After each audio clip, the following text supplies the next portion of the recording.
You do it. Make your dreams come true. Yes, you can. Yes, you can. Just do it. The thing, because my life passion is, helping people get to yes, and I realized, wait a minute, there was a missing piece. It's almost like we've been negotiating all our lives with one arm tied behind our back. Because we've just been focused on the outer, on the other side, and on how we influence the other side. And we forgot about how do we influence ourselves. And if we can influence ourselves, then we can influence the other side.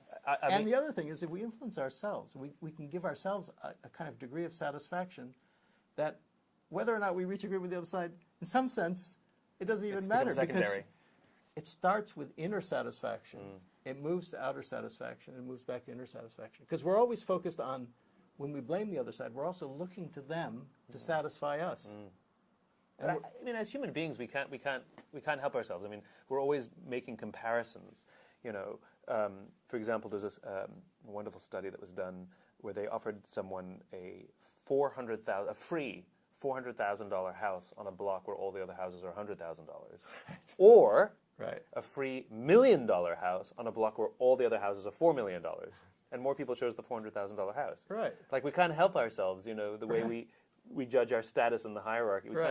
We're constantly comparing and denying ourselves something better so that we can feel like we've won versus someone else, as opposed to waking up in the morning and be like, I have $1 million house that I just got for free. I mean, I see this play out sometimes in much smaller circumstances. I go to events and they give out, you've done this, they give out goodie bags at the end. And, you get the swag bag as you walk out, and it's got all of the marketing nonsense in some nice bag. And you see this all the time. You take out the free, T-shirt you got. You got a red T-shirt? I want the blue one. And I'm all disappointed at my terrible swag bag of free stuff. Because I want the blue T-shirt, not the red one. If they were all red, I'd be totally happy. That's it. But because there's a blue one, But I'm furious. I feel slighted. That's exactly it. Is that, because with getting yes, the whole idea is to move from kind of a win-lose, mindset to a win-win mindset. And we always think, well, the obstacle to that is the other side. But actually, the obstacle is exactly what you're talking about. It's that part in us, that win-lose mindset, that scarcity mindset that says there's not enough to go around, and the only way I'm going to judge whether I won is if you lost. And if we don't deal with that inside of ourselves, no wonder we're not able to produce getting to yes in the outside world. At what point in your own life and or career did you... Because clearly, like anything, it's like going to the gym, which is you never see yourself getting stronger, and you wake up one day and you look in the mirror, or you realize I'm stronger. It's like falling in love. You don't know when it happens. You just you wake up and you realize you're in love.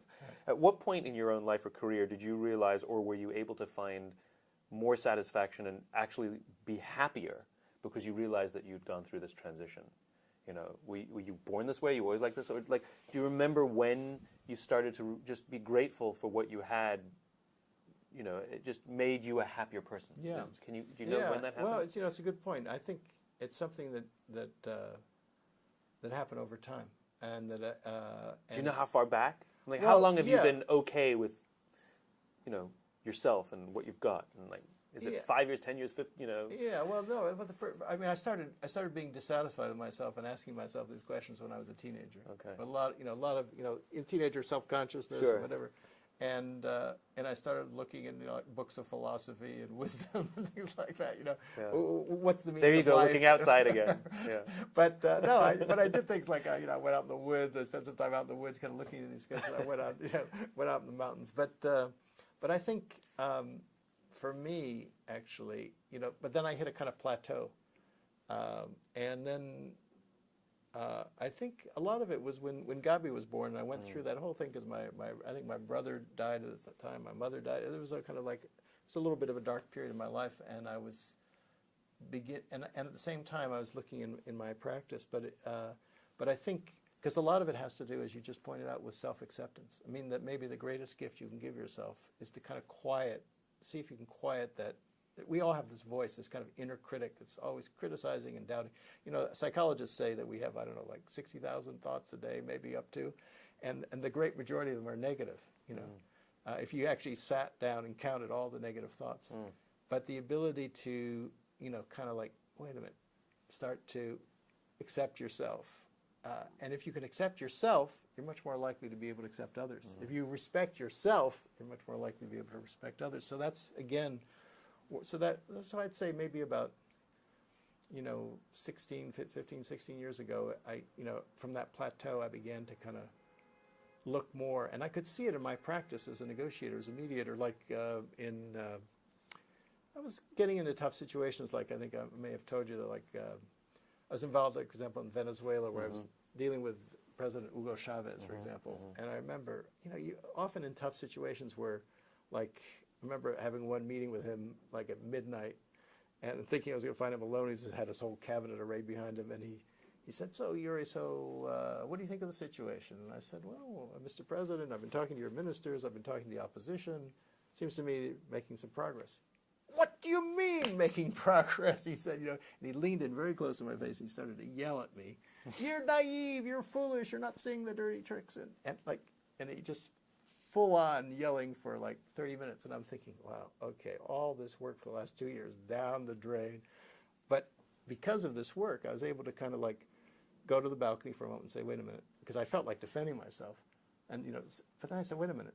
Is that really going to advance my goal here if I get into an argument with the president of Venezuela? Because I started to do this work, I was able to kind of like, bite my tongue, say, no, okay, just focus, go to the balcony, watch what's going on. I could see myself getting a little embarrassed and, feeling the anxiety, just letting it relax and just listen to him and just listen to him. And so he could yell and yell. Pretty soon, he started to run a little bit out of steam because there was no... He was looking for a fight. He was looking for a fight, and he wasn't getting the fight. So after a half an hour, I finally saw his shoulders sag a little bit, and in a kind of weary tone of voice, he said to me, "So, Yuri, what should I do?" Amazing. And then his mind began to open, and I said, well, Mr. President, maybe the whole country needs to go to the balcony. So two thoughts. His mood shifted. So what two thoughts come to mind in that case? Yeah. You accidentally created, or a scenario was created in which someone eventually got to yes inside themselves because they ran out of stuff to say, or they ran out of energy, or they weren't getting the because when you get the fight, it's no problem because you just keep attacking each other.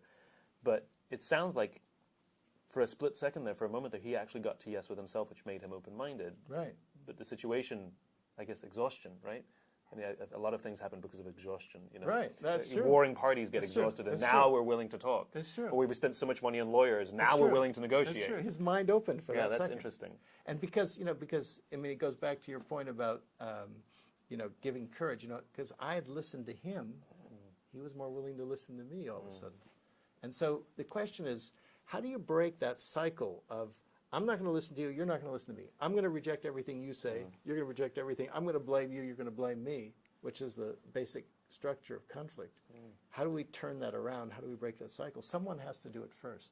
And to do it first, they have to draw that strength from somewhere. It's got to come from inside. And it's getting to that mindset without having to go through the exhaustion, without having to spend all the money on the attorneys first, without having to hate everything and cut off your nose to spite your face first. Right. That's it. That's right. The other question I had is, you tell the story of how you were able to yourself find this way, and this 15 or 16 years ago with this sort of annus horribilis, this horrible year you had. Does one have to go, if they don't read some of the tips and lessons you've learned, does it require going to a dark place to make these conclusions? Can one come to these realizations without the darkness? I think so. I mean, the thing is, there's a tendency in human nature to, if you've got an easy way to learn and a hard way to learn, we often opt for the hard way. But no, it's depressing. No. Oh, perfect. I believe it. I believe it. The thing is, I went to it wasn't like a hugely dark place, but it was like, it was a hard year. It was a hard year, but I think life, whether we like it or not, gives us shocks at different times, and take advantage of those shocks. Take advantage of those moments. I think about that year as a year of kind of blessed shock, because it kind of woke me up a little bit. And we all have those things. Do we actually listen to them or not? But I think, you don't need, there's a kind of continual improvement. Because the thing is, it's not just because of something bad happening, there's so much good that can happen as you find that, wait a minute, there's more spaciousness in my life. There's more satisfaction in my life. I have a friend who heads up a major NGO, working on violence, gang violence. And he said, he'd been doing this work, a little bit of work of kind of putting himself in his shoes, and doing this kind of inner work. And he said he found out that, wow, suddenly everyone around the office, he started to be a nicer guy. They said, wait a minute, what happened? What happened to him? What happened to Gary? Because the whole office became a lot nicer place to work. Mm. Why? Because it started with him as the leader, kind of realizing, because before that he was kind of like tough and he was wondering why isn't everyone so nice or whatever. But actually, once he started to do that incremental work inside himself, he noticed it over 6 months, a year, and now he says the place is a pleasure to work with. Why? It's a reflection of the work he did inside himself. And it goes back to the leaders. It's not the charismatic, kind of leader necessarily is the best one. It's the one who's willing to be accountable, to make some of that hard work. They may look, they're not so flashy, but they have that, they're what Jim Collins calls, level 5 leaders. There's a humility there. The humility, able to learn, that opens them up, and then that's infectious to the rest of the organization. Inspiring. Totally inspiring. Good luck. I hope lots of people read it. Good stuff. Well, I hope it really. I mean, it's very congruent with your work, and I really hope there's enough work coming into the culture like this that inspires people to kind of think boldly, think more generously about, and think in a new way about leadership and negotiation. Well, I think it's what we all do, which is that none of us, it's a jigsaw puzzle, right? And each of us shows up with a piece of the puzzle. By itself, it might be colorful and might have a nice shape, but it's pretty useless. Right. And it's when we find all the different pieces and put them together that the world changes. Yeah. That's it. And it's also kind of saying the same things or congruent things, but in different language to different audiences, and it starts to become a critical mass. Yeah, good stuff. It's great. Well, I hope... Thanks, Bill. You're very welcome, Simon. It's a pleasure to talk with you. I find your work very inspiring, so it's like, may it inspire the world. Amen to that. Great. Thanks.